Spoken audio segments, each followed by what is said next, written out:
Phone check. 1, 2. The microphone check. 1, 2, 1, 2. The microphone check. I got my headphones tuned between two different AM stations, and my briefcase is full of declassified information. Declassified. Good evening and welcome to News from Neptune for the 16th week of 2016.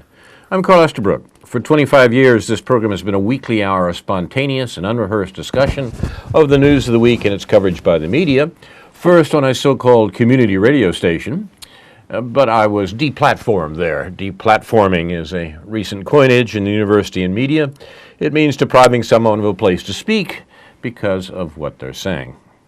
I appreciate the chance to come to you now via Urbana Public Television and YouTube.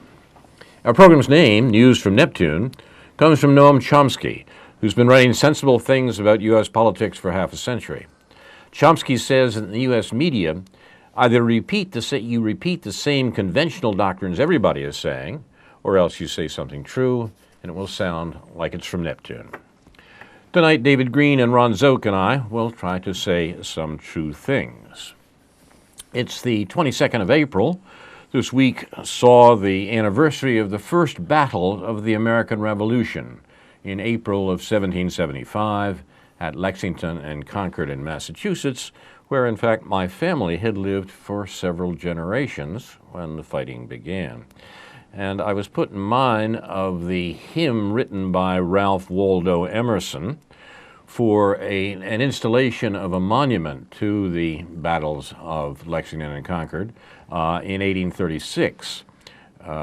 It's a dozen or so lines that are inscribed on the obelisk by the bridge at Concord, and they go as follows. By the rude bridge that arched the flood, their flag to April's breeze unfurled, here once the embattled farmers stood, and fired the shot heard round the world. The foe long since in silence slept, alike the conqueror silent sleeps. And time the ruined bridge has swept down the dark stream which seaward creeps. On this green bank, by this soft stream, we set today a votive stone, that memory may their deed redeem when, like our sires, our sons are gone.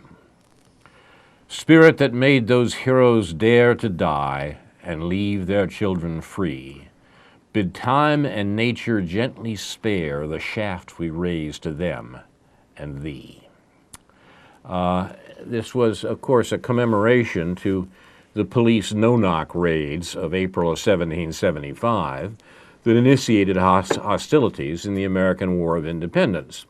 Worth thinking about, particularly since recent discussion of the perhaps misnamed Revolutionary War in America has pointed out more and more the extent to which the war was prompted by the defense of chattel slavery, which Britain was moving to abolish, and the Americas wanted to maintain their peculiar institution, which of course was central to the economy of both the North and the South in British North America.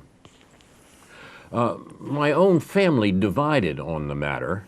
Half of them, the patriots, so to speak, stayed in Massachusetts, and the other half, the loyalists, as we are called, loyal to the British Crown, decamped to Nova Scotia.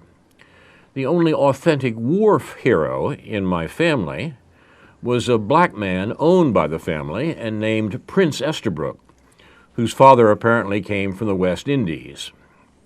Although a slave, he was a member of the Lexington militia and probably the first American wounded on April 19, 1775.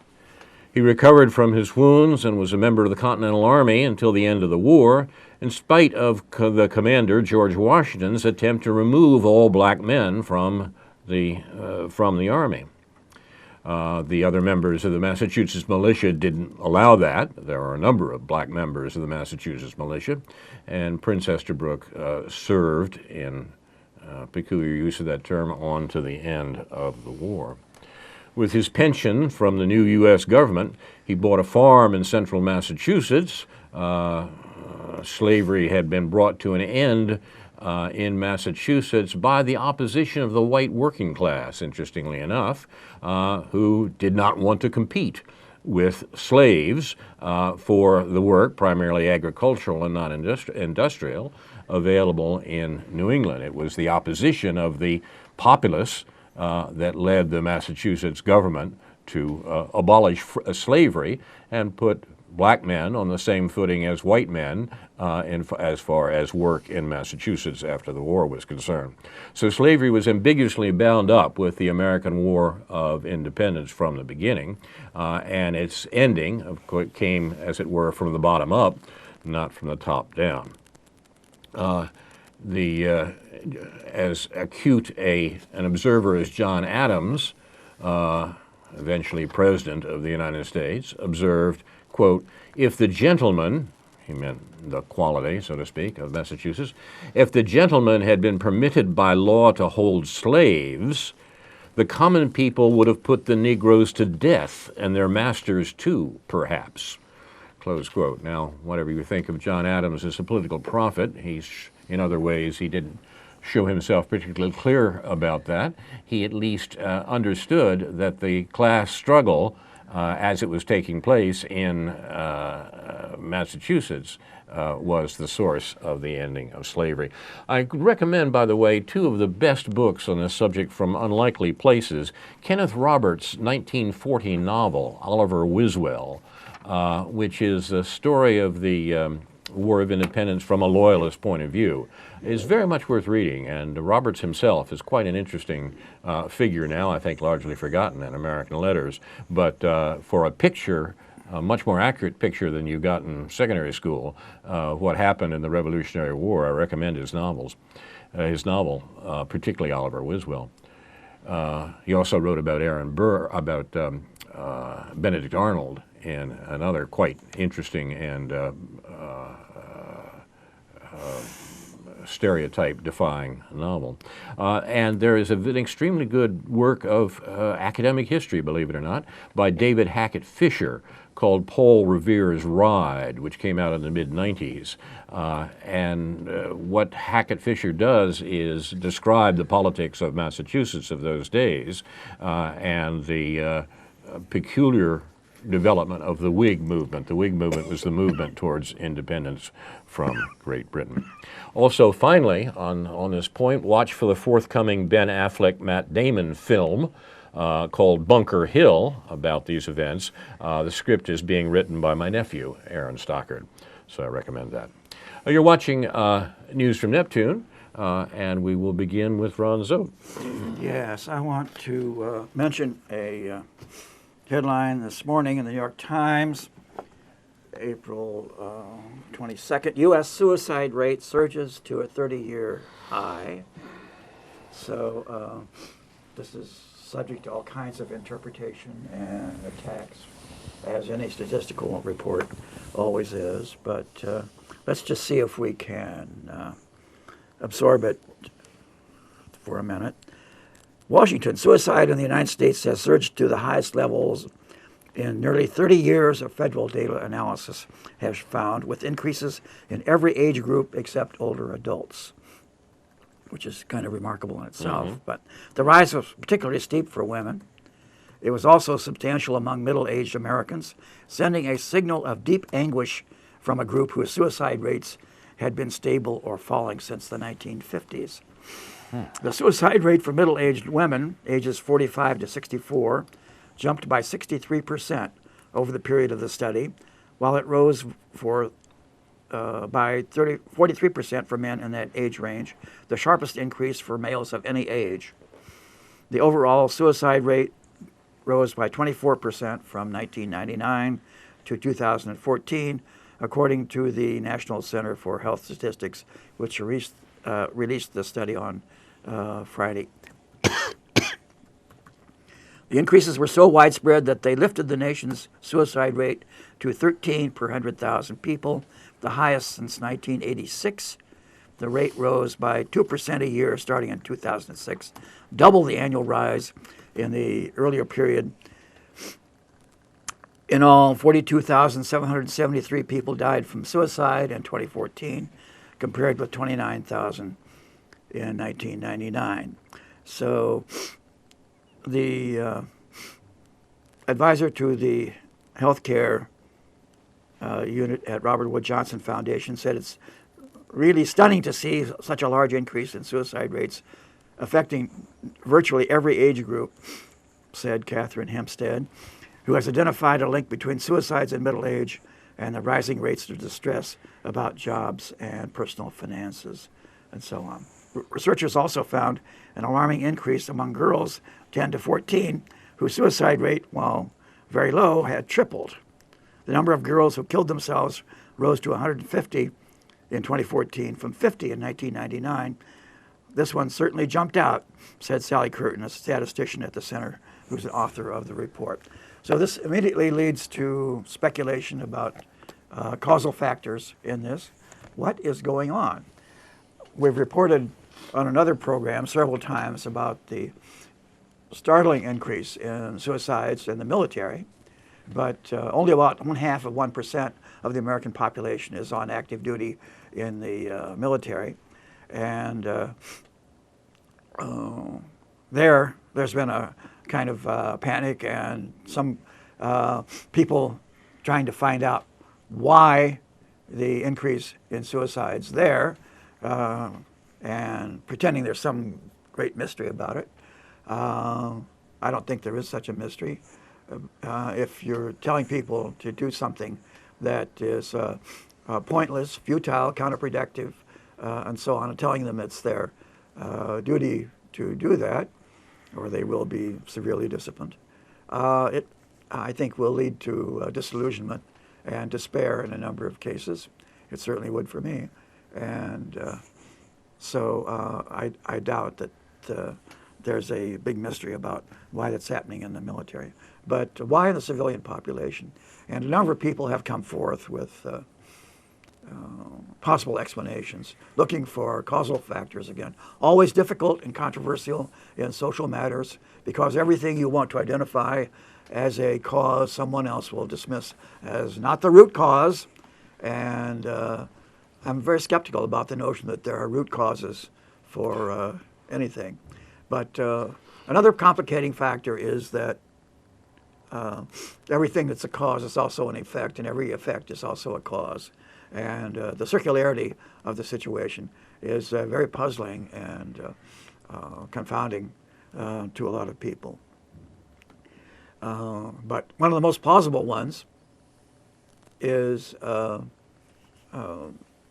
one's financial situation. If one is in debt, can't see how to get out, and feeling trapped into it, this to me is a highly plausible motivator to dispose of oneself, to escape from the situation. There are other, of course, possible avenues of suicide. In the 19th century, there were a number of what I would call romantic suicides, along the lines of the suffering soul of the sensitive poet. A wave of suicides following the publication of Goethe's novel Young Werther, and he was just such a sensitive, suffering soul that he was not fit to live in this world, apparently. There's an interesting one that's not much talked about, but I think deserves more attention, what I would call retaliatory or revenge suicide, an attempt to manipulate other people. There are at least 5 or 6 times as many suicide attempts as there are successful suicides. And I've started wondering, it's difficult to investigate this, of course, is how many of them are undertaken, these suicide attempts, with the unspoken, implicit thesis that, see what you made me do. Mm-hmm. And it's an attempt to manipulate other people, I think, in a number of cases. So are you going to change your ways? Are you going to treat me better? And so on. See what you made me do.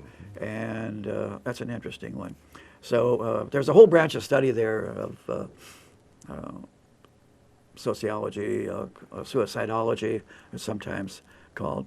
But it's an interesting topic, but I'm not going to try to explore it anymore here today. It does raise, for me, the whole question of what are called social indicators. And are there signs of social pathology that we can identify? Some of the plausible ones. I mean, how do you tell if a society is sick or healthy? Very common kind of metaphor to use. Eric Fromm came out with a well-known book in the 50s, I believe it was, The Sane Society, and which was widely read at the time.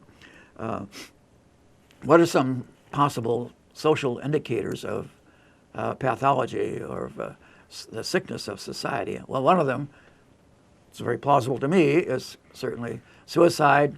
Others are drug addiction, alcoholism, divorce. Every one of these is controversial because you can take the line, not necessarily, and to every one of these you could say not necessarily.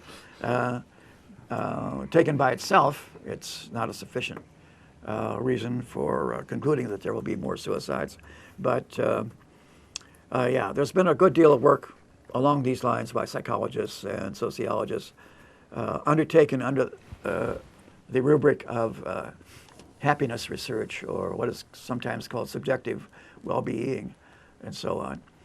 And some of it, I think, was provoked by this thing that actually got started back in the Eisenhower administration about the supposedly higher suicide rate in the Scandinavian countries, which they tried to link to their welfare system and so on, because this was supposed to produce despair in life because people were not out striving to better themselves. They were sinking into complacency and then despair because of the welfare system that was supporting them and not challenging them to get out and achieve more and so on. This has been shown to be a hoax.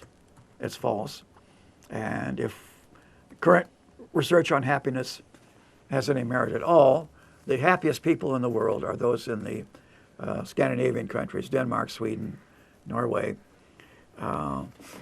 And what's difficult for some people to accept and assimilate is that their tax rates there are typically between 50 and 60% of their income.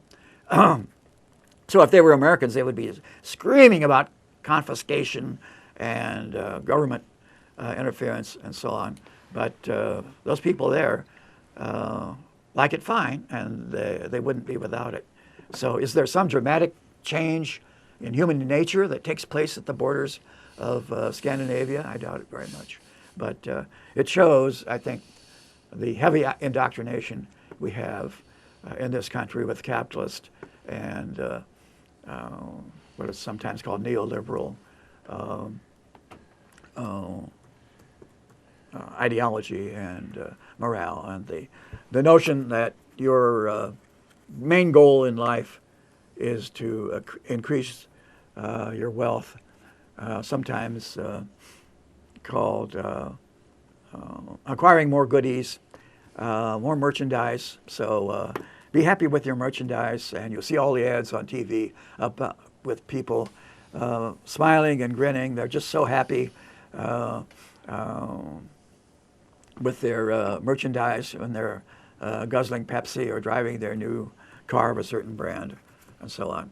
And I wonder what that does to produce despair and thoughts of the futility of it all, because it's so far out of reach for most people in society. So I think I will stop there. One more thought. How do people escape indebtedness and suicide? And I'll just mention a variation on a theme I've talked about here before. College debt, not to mention medical debt or credit card debt. And something relatively new has come from Purdue University, where they're going to allow people to sell pieces of themselves in order to pay for their college education, pay off their student loans, and so on. That is, in exchange for a certain amount of money, you can agree to pay your bondholder or stockholders of you personally a certain percentage of your income for the first 10 years after you graduate from Purdue. And this kind of thing has been done to some extent elsewhere before. The case I mentioned earlier was the young women working their way through New York University as entrepreneurs, setting up locations for prostitution. And why aren't they getting more admiration for this, for their efforts as entrepreneurs and establishing new businesses and so on? I don't know. It's a puzzle. That's all. Now, Ron, this burst of happiness that you brought us today is symbolized Right, by, right. yeah, I got to say, the late Alex Coburn had a phrase that he would say, "The sky is dark with chickens coming home to roost." Right. The notion that the outcomes of various political and social moves in our society were beginning to show up. I wonder whether your plucked chicken here isn't an illustration of Alex's notion. Sanity, right. Yes, perhaps. You're watching News from Neptune. We'll go to David Green.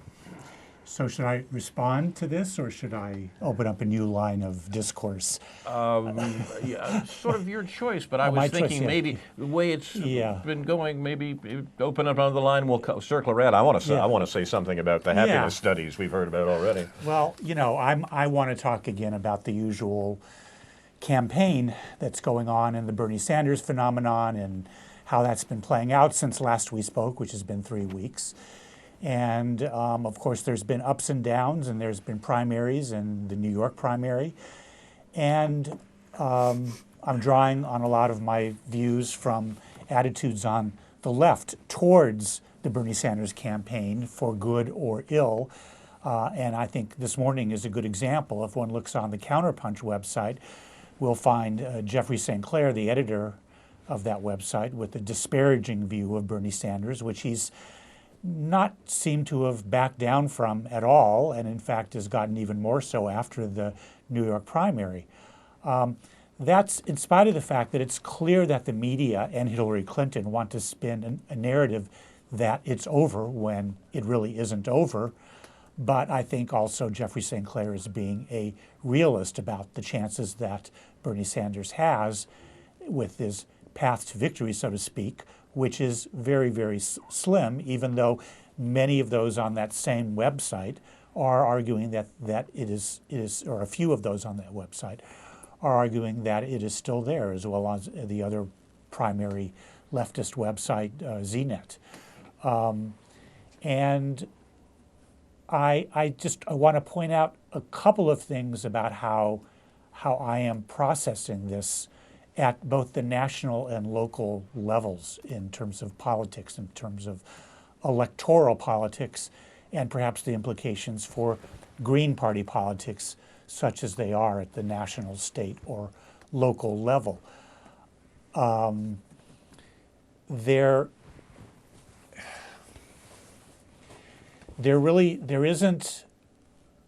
It's been satisfying to me for those on the left to have a platform to call out Hillary Clinton for what she is, and that's what people agree on the left. If Bernie Sanders had not run, we wouldn't be seeing the very appropriate criticism, harsh criticism of Hillary Clinton. If that debate in New York had not happened a few nights ago, or I guess a week ago, we would not have Hillary Clinton as clearly exposed as the craven person that she truly is, and the Clintons exposed as these worst of the worst of neoliberal icons of the last 20, 30 years, along, of course, with the Bush family, but even more so than the Bush family in some ways.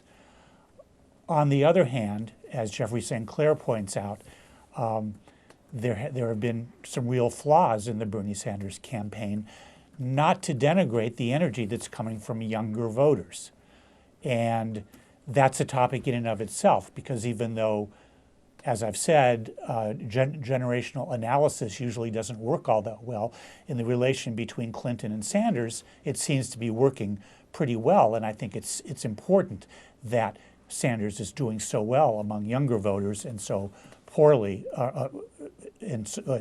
Clinton is doing relatively well among older voters, whether black or white. The younger older thing plays out among between gender and race.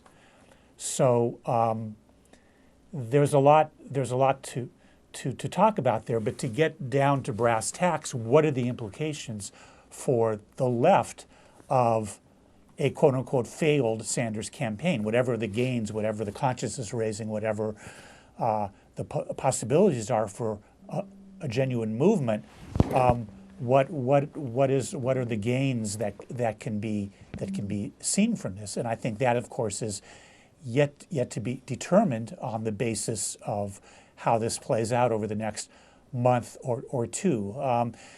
St. Clair was pretty nasty with Bernie Sanders this morning and talked about it as being more about Bernie. I think maybe he's being a little unfair in that regard, but also he, as the late Alexander Coburn, are controversialist and tend to push the envelope in that regard. At the local level, I'm curious as to what you gentlemen think, if you've been following the revolt, the alleged reputed revolt within the local Democratic Party, within the Champaign County Democrats, in terms of their leadership, in terms of the ascendancy of Carol Ammons and her desire to kind of make what she calls a progressive machine out of the Champaign County Dems, in synchronizing that with her and her husband Aaron Ammons and many others, synchronizing that with their support for the Sanders campaign and what the implications are for that in relation to a Sanders campaign. But let me say that regardless of the success of a Sanders campaign, the questions at the state and local level still remain in terms of the Democratic Party in this state. There's hardly any other state in this country that is more blue than this state, meaning and especially the city of Chicago, from which the Democratic Party is governed in this state, is staunchly neoliberal in the personage of Rahm Emanuel, of course, who's been involved with the Clintons for the whole time and was involved with Obama also. What are the implications of for this local machine, this local alleged progressive machine, in relation to a failed Sanders campaign, in relation to the Democratic machine at the state level? I don't understand, and I asked this, out of curiosity and out of partial support for many of the goals of many of the people who are attempting to transform the local Champaign Dems. The question is, what is the Democratic Party at the national or state level ever going to be worth in challenging the very institutionalized neoliberal country or political system which we have with us? And how does that relate, of course, to support for a third party, whether it be the Socialist Equality Party, like Shama Sawant is advocating for in Seattle, or the Green Party and Jill Stein and her aspirations to run for president and to get on the ballot in this state. I don't see that it's possible that the local Dems, however they define themselves, are going to oppose Hillary Clinton. I don't see that it's possible, I'll be happy to be proved wrong, that Carol Ammons is not going to be asking people to vote for Hillary Clinton. And the question is, what does that mean, given you want to have a progressive machine? What does that really mean in terms of any sort of transformative politics? I think these are tough questions. It would be really good if we actually talked about these things. If people who call themselves liberals or Democrats or progressives or Greens or radicals or leftists or socialists or anarchists actually talked about these things in a context that wasn't being shaped by the needs of the local Democratic Party, by the machinations of the local Democratic Party. It's kind of interesting that all this stuff goes on behind the scenes, and there's this kind of coup within the county Dems, and you don't really have a website to go to where people are talking about these things. It just happens, and the News Gazette reports on it, and there it is. It's done. We don't have any filters or any sort of context in which to really talk about these things, even within the Democratic Party, except in a kind of gossipy kind of way, which I'm privy to some extent from people I know and talk to, but beyond that, to really talk about it in some kind of disciplined sense in a larger sort of journalistic or political discourse context. So, having laid those things on the table, I'll stop there. Thank you, David. You're watching News from Neptune. We do have a lot of new business on the table, and it's tempting to go at all of it. Wittgenstein says someplace that often when you're trying to do philosophy, your thoughts are such that it's like a group of people all trying to get out the same door at once. And I often feel that way as in our outline for this program Let me just say, because it kind of provokes, I went to see a play at the Station Theater last night, Discord, which talks about Charles Dickens, Leo Tolstoy, and Thomas Jefferson locked in a room waiting to get into heaven or some such thing. And it was a good play, and I would encourage people to see it. Interesting. We mentioned it just before we went on air. They not only have the probably the three best male actors in Champaign-Urbana on stage. They also have a talented director, and should be very good indeed. We recommend it. I'd like to start with Jeffrey Sinclair's piece about Bernie Sanders that David was talking about. That's on the Counterpunch website, and I recommend it highly. I recommend Counterpunch often here. They're friends to this ground. But this piece continues, as David says, Jeffrey's critique from the left of the Sanders campaign. So I wrote Jeffrey this morning and said that it was a cogent and devastating critique, I thought. But I asked Jeffrey, could Bernie win your respect by bolting the Democrats and opposing Clinton's election?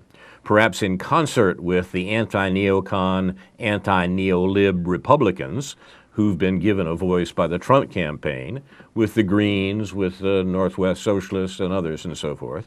And Jeffrey's response was, yes, but he won't. Note that his campaign manager, Jeff Weaver, said that Bernie is now, quote, a Democrat for life, close quote. Well, interesting. I think I'm afraid Jeffrey's right, and I recommend, as I say, reading his general account. But the not entirely extinguished optimist in me suggests that we might actually be seeing a fracture in both, perhaps, of the neoconservative, neoliberal parties, the Republicans and Democrats, and the very real possibility of an opposition to a Clinton candidacy rather than a coalescence around a Clinton candidacy. But then I'm a dreamer, right? Yes, and you're not the only one, as John Lennon would have said. Exactly. Well, that's what I'm hoping. Yeah, but I think that it seems unlikely, given Bernie Sanders' tactics in running as a Democrat, and not only that, in the way that he hasn't attacked Hillary Clinton.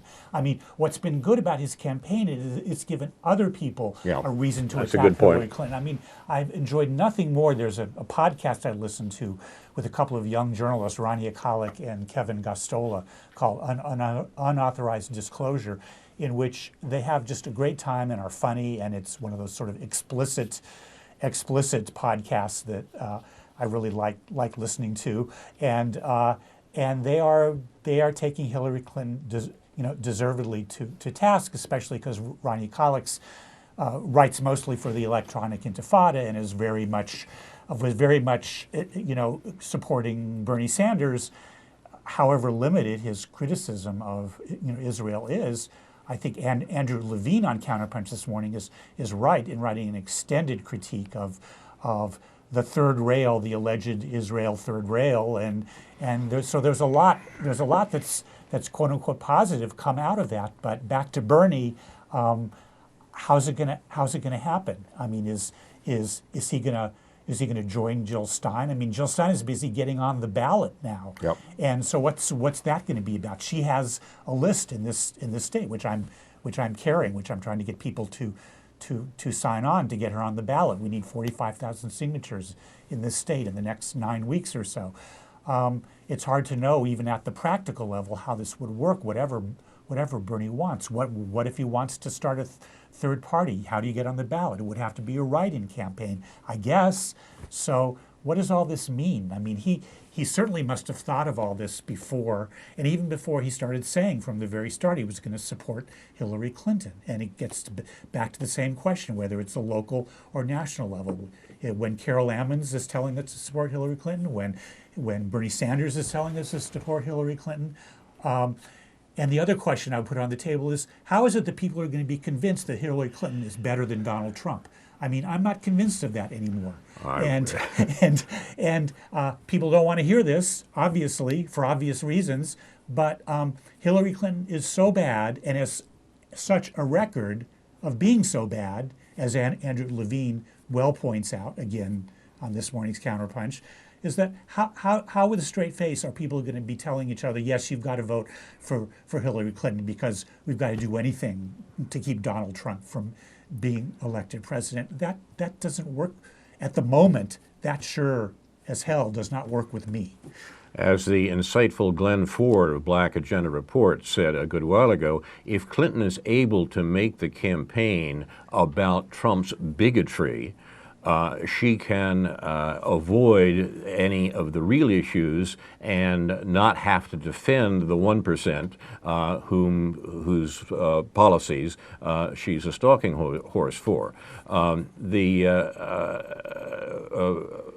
Misrepresentation of the Trump campaign is one of the most interesting aspects of the current debate. In fact, it's the important event occurred several weeks ago when the leading neocons, the leading spokespeople for the War Party, for the war policy of the current government, as a matter of fact. The notion that they're not indeed represented in the current administration is nonsense. That's exactly what the administration is doing.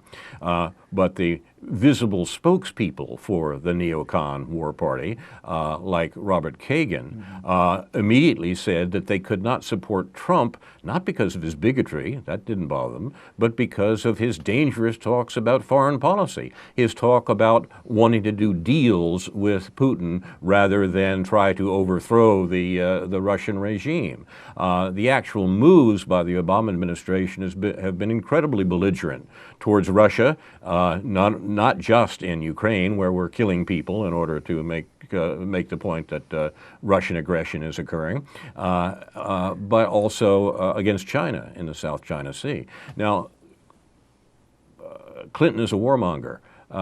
Clinton has attracted the neocons who have said that they are abandoning the Republican Party in order to support Hillary Clinton. That should be our giveaway. That should be our indication of what's really going on. And I think that the local example that David has raised of the Champaign County Democrats suddenly saying that they're representing some sort of progressive coalition is co-option that would do Barack Obama proud.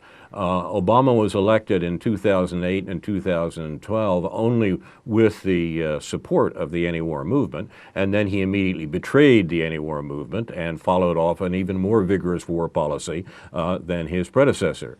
Mrs. Clinton will do the same thing, and any nods by local Democrats in the direction of progressivism, which suffers a multitude of misrepresentation, when they are finally supporting the Clinton candidacy, shows just how fake and false this is, and it shouldn't be taken seriously at all, in my view.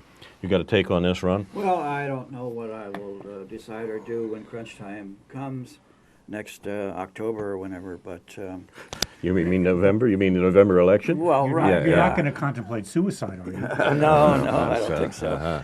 I just thought it was interesting that this lengthy and devastating article in the New York Times by Mark Landler. Did everyone see this? How Hillary Clinton became a hawk? Yeah, well. She has a long-term record as being more aggressive in foreign and military terms than Obama himself. Exactly. And anyone else on the national scene at the moment, it appears.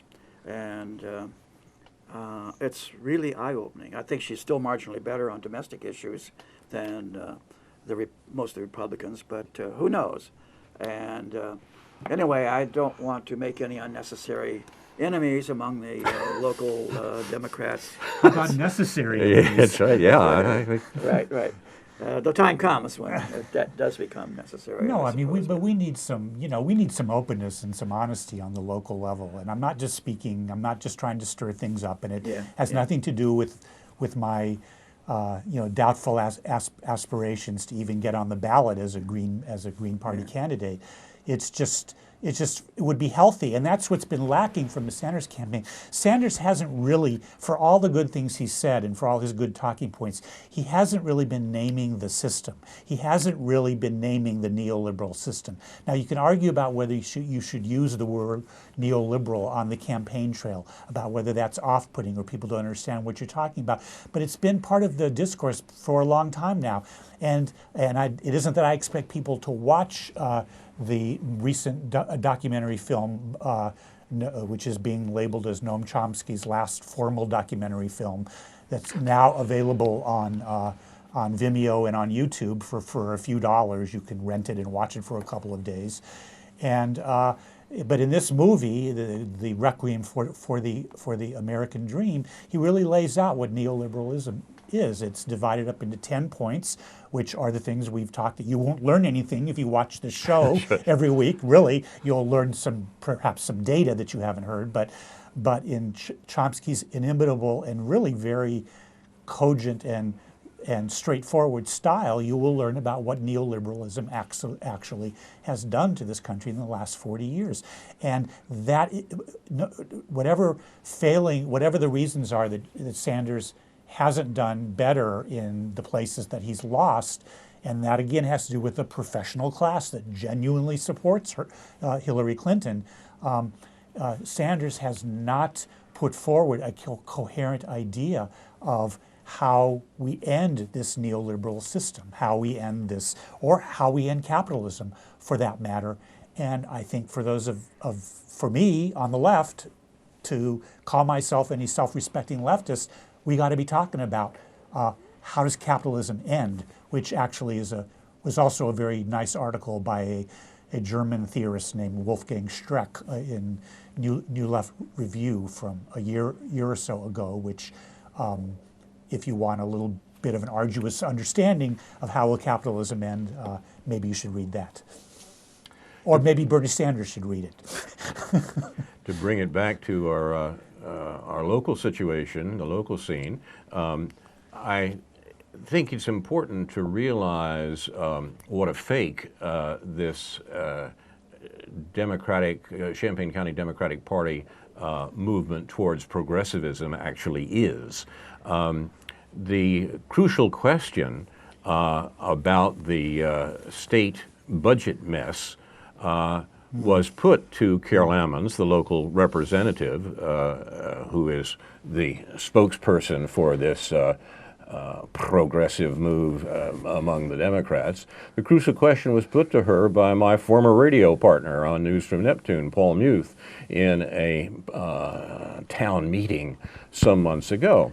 Paul pointed out that for all Governor Rauner is being blamed for the budget crisis in the state, and of course he deserves a good bit of that blame, the fact of the matter is that the Democrats had veto-proof majorities in both houses of the Illinois legislature, could have passed a budget over Rauner's veto at any point they wanted to, and complied with the law by arranging the taxes necessary to support that budget. But they chose not to do that, and to say that, well, they were prevented from doing it by the machinations of an evil governor. The budget crisis, in other words, is at least as much the Democrats' fault as it is the Republicans' fault in Illinois. And the Democrats are doing it because they do not want to bear the blame for increasing taxes and solving the very real financial problems of the state of Illinois. Now, they could do that in a way that has been pointed out to them, notably by the Green Party here in the state, but also by other Democrats as well, by providing a financial transactions tax, what's called in Illinois a LaSalle Street tax. Chicago's Wall Street is LaSalle Street, eh?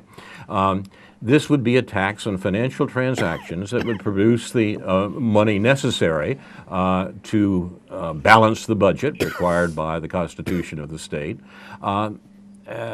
without, in fact, affecting 99% of the people who live in Illinois, just the 1% who control LaSalle Street. The Democrats are unwilling to offend their 1% backers, and therefore they claim they're not capable of putting together a budget. They were not capable of putting together a budget with the governor's opposition. It's all nonsense. It's a lie.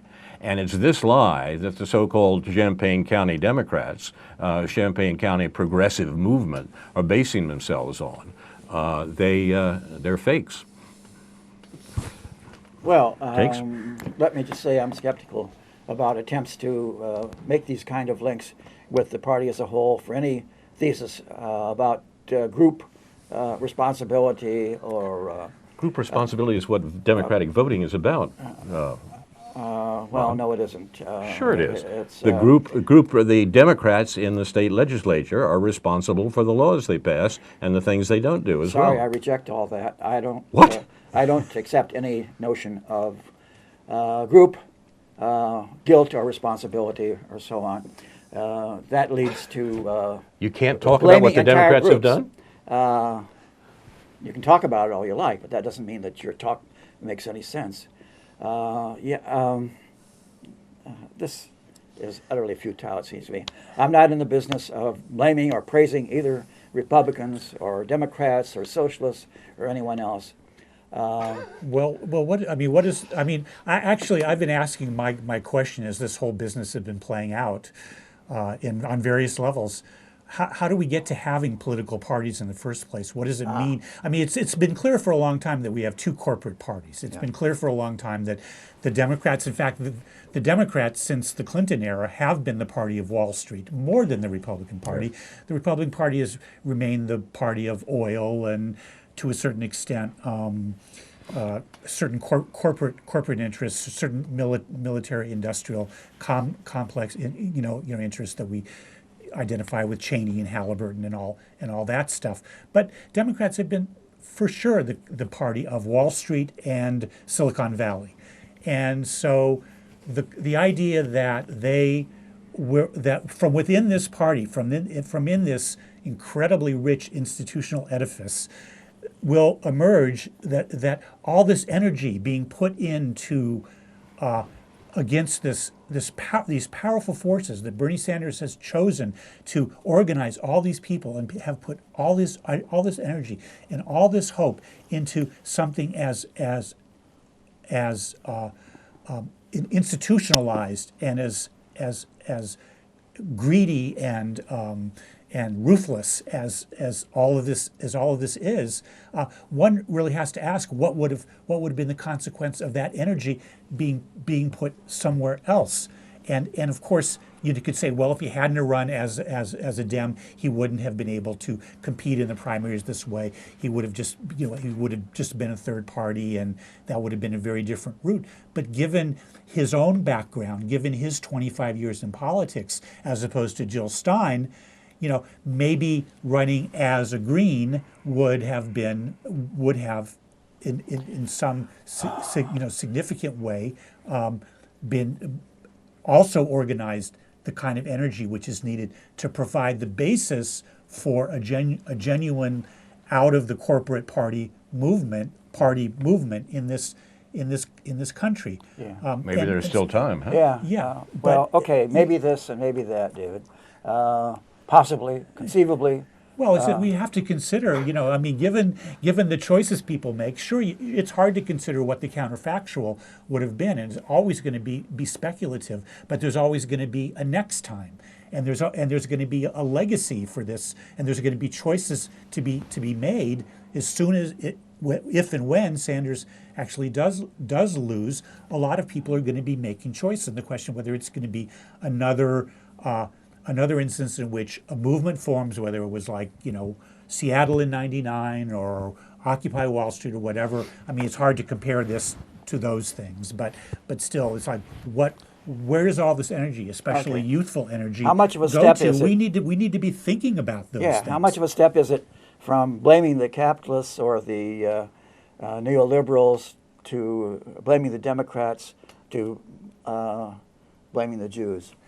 Come on. That's Ron, no, it's not. Look, That's blaming the Jews, I'm referring to classic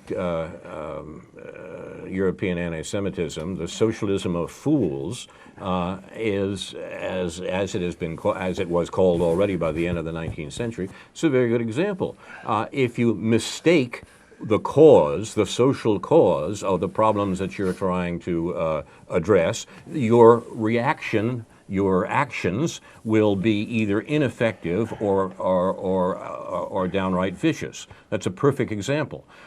Everyone knew there was something wrong with the economy and the politics of late 19th century Europe. Anti-Semitism misidentified the cause, this group that was causing it. The group that was causing it was the bourgeoisie, the capitalists, the owners of property. This had been also clear to some throughout the 19th century. But it was easier to say that an ethnically identified group took the place of the real cause of the political and economic distress of 19th century Europe. And the results were the horrific examples that we know from the 20th century. How do we find out the true, real root cause of all this? But John, We do history and politics. Oh, Ron, certainly. Everyone who studies history is in agreement on this? But Or do we simply have to ask you? Ron, certainly. I'll be happy to tell you, Ron. Certainly, people are born Jewish and they're not born Democrat or Republican. Although many people are born rich or they become rich, and we're really talking here about economic interests as they're reflected in the leadership structure of the major parties, the purpose of which is to maintain that wealth and to increase the wealth gap. And you open the show up talking about suicide, and it's like certainly a part of that. Certainly neoliberalism and economic inequality and debt is part of all that. That's part of all this system. And so we need to be thinking about how to radically change that system. And I can't really justify it may be a character flaw on my part. There's all kinds of worthy causes. There's all kinds of things I'd like to do to help people. But I have a hard time functioning unless I feel like there's something that there's some insight or some action that I can contribute at the level, at a more systemic level. And so that's why I try to engage these things at a more systemic level, whether it's in my own work or in supporting other people. And we're just going to have to join together with other people, me, whoever wants to. We're going to have to find each other and talk about how we move beyond this two-party system, because I just don't think it's working very well. I did a little reading last week, because I've had this book sitting on my shelf which I've never read probably for 30 years, by the great Richard Hofstadter, The Idea of a Two-Party System. And it's like, our founders didn't want a two-party system, not for good reasons. They just thought that they knew what was best, and that they would have one party, and that they would tell everyone. I mean, people like Madison would just tell everyone what the right thing was, and everybody would listen. But or Hamilton, or Hamilton, Jefferson, even. Yeah. But they decided, okay, eventually the two-party system came around, because they realized that was a good way to have a democratic country, but to keep people in power by having them participate, but only at a rather minimal level, with elites being in control of each party. And that pattern has played itself out throughout history. And in spite of the Roosevelt, the labor movement, the civil rights movement, we still have two parties of by and for the 1%, and we have to confront that. Ron, you started out. Wait a minute. You wanted to go back to the point you started with, the socialist stress that was producing these shocking statistics on suicide. It's important to see, I think, that socialist stress also produced the Sanders and Trump campaigns, and that those campaigns were not expected by the political establishment in this country. And therefore, our discussion about how indeed the political establishment, which represents, of course, the will of the 1%, how that political establishment can be discommoded by the Sanders and Trump campaigns is, it seems to me, a principal political task for us to be doing. If we attend to the task that history sets for us, then the sorts of problems that you've been talking about, it seems to me, are indeed addressed. I see movements such as the Champaign County Democrats that David was talking about as an attempt to, in fact, to prevent that, and it seems to me that they should be criticized for that very reason. But the first point is to make an accurate analysis of what's going on. In the absence of a good analysis, the best will in the world can only do the right thing by accident. Only if you understand what the situation is and what you're trying to do, can what you're trying to do make any real sense. Otherwise, it gets off into the socialism of fools, for example. How do we tell whether our analysis is accurate or not? How do you tell whether of your analyses are accurate, Ron? You take a look, don't you? By study and argumentation and so on. Or do we have to call in some expert who is declaring that I have the correct answer? It's not an either or, is it? I think that you could reject it or not, but the neoliberal critique is based on a philosophical tradition of political economy that goes back not just to Marx, but to a certain extent to Adam Smith. Yes. And so we need to be we need to be reading people like Michael Hudson, who are talking, I think, speaking, analytically, truthfully about these things. I mean, I think, my hand is in front of my face. Am I going to look at it? I mean, we're talking about suicide. We're talking about debt. We're talking about economic inequality. I mean, these are facts that have to be explained, and I haven't found any other analysis other than the critique of neoliberalism to explain these things. Yeah. You've been watching News from Neptune for the 16th week of 2016, an embattled farmers edition. I'm Carl Estabrook. My discussers tonight have been Ron Soak and David Green. The rubber chicken the pitchforks are coming spoken out. Spoken for himself. Our thanks to our directors and producers, Jason and Yosef. Inshallah, we'll be back next week with a new edition of News from Neptune to remind you, in the words of Edward de Vere, what's past is prologue, what to come in yours and my discharge. In the meantime, confusion to our enemies, and a good night to you.